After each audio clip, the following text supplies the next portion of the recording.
The honourable member from Regina Capel. After 9 years of this NDP Liberal government, taxes are up, prices are up, crime's up, time's up. And the NDP leader has sold out workers by devaluing their paycheck by supporting Liberal inflationary deficits. He sold out seniors and families by hiking the carbon tax, driving up the cost of food and home heating. And he has sold out young Canadians who have given up on the dream of home ownership thanks to the doubling of housing costs. And what did he sell them out for? To protect his pension. Now Canadians have to suffer longer just so he can get paid. So why doesn't the Prime Minister just call a carbon tax election so Canadians can decide? The Honourable Leader of the Government in the House of Commons. Thank you, Mr. Speaker. Mr. Speaker, I don't think we should be politicizing pensions, but if the member opposite or his leader wants to talk about the size of their pensions, then they should talk about that, because at a time when they are getting millions of dollars or will be getting millions of dollars in government pensions, they also look to cut the pensions of everyday Canadians. Wow. Mr. Speaker, we are here to support seniors no matter where they work, not just parliamentarians with their pensions. Thank you, Mr. Speaker. The honourable member from Regina Capel. It's Canadian seniors who are cutting back because of this government's cost of living crisis. They're cutting back on food and home heating because of the carbon tax and inflation that this government caused. But let's go back to the NDP leader. He had a really dramatic show this summer where he pretended to rip up the agreement, but then would never commit to actually voting non-confidence and giving Canadians the carbon tax election they so desperately want. It was all just a show. So simple question, during all those meetings with the Prime Minister and the leader of the NDP, was the Prime Minister just giving him acting lessons?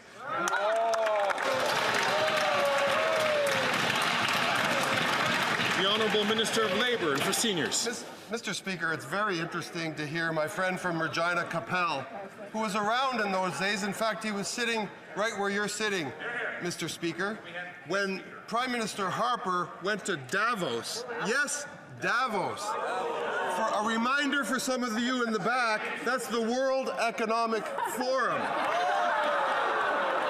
And he went there to do what?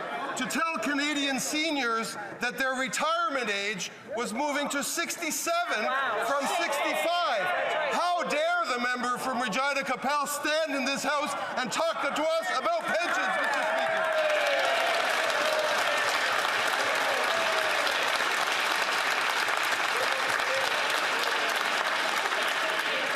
This is what saving the furniture looks like. I could have sworn that yesterday was Wednesday. The honourable member from Kelowna Lake Country. After 9 years of the NDP Liberals, taxes are up, costs are up, crime is up, and time is up. And the Liberals and the NDP believe in quadrupling the carbon taxes to 61 cents a litre. And this is at a time when 2 million Canadians a month are going to food banks. Seniors are turning down their heat, and people are living in RVs in truck stops. Canadians cannot afford this costly coalition. When will the Canadians have a carbon tax election so they can decide between the costly NDP Liberal coalition and common sense Conservatives? Yeah. The Honourable Minister for Natural Resources and Energy. Thank you, Mr. Speaker. It would be nice in this House if people actually used facts. At the end of the day, a price on pollution is actually an affordability mechanism. To get rid of the carbon rebate will actually be making people who live on modest incomes poorer. At the same time, it will be imperiling the future of our children, abandoning them to a future where we have runaway climate change. It is so ridiculous after 300 economists have said that, and the leader of the opposition refuses to talk to any one of them, that they can get up and make up these fairy tales. The honourable member from Kelowna Lake Country. It's not a fairy tale that people can't afford to feed themselves in Canada, Mr. Speaker. You know, the NDP leader has voted 24 times for the carbon tax, and the NDP talk a big talk, but they cannot be trusted to do what's best for Canadian families. The NDP Liberals tax your food, punish your work, take your money, double your housing costs, and unleash crime and drugs in your communities. Common sense Conservatives will axe the tax, build the homes, fix the budget, and stop the crime. Time is up. When will we have a carbon tax election so Canadians can choose their future? The Honourable Minister of the Environment and for Climate Change. Thank you, Mr. Speaker. Setting aside the fact that both the Parliamentary Budget Officer and 300 economists have said that 8 out of 10 Canadians get more money than they pay to carbon pricing, we have a report today that from the independent organization, the Climate Institute, which shows that emissions are down again in Canada, Mr. Speaker, in 2023. The report also shows that without our plan, emissions would be 41% higher. That's the non-plan from the Conservative Party of Canada. That's the equivalent in terms of pollution of adding 60 million vehicles on our road, Mr. Speaker. That's what we're talking about here. Hear, hear.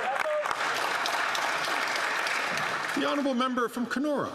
After 9 years of this NDP Liberal government, taxes are up, costs are up, crime is up, and now, Mr. Speaker, their time is up.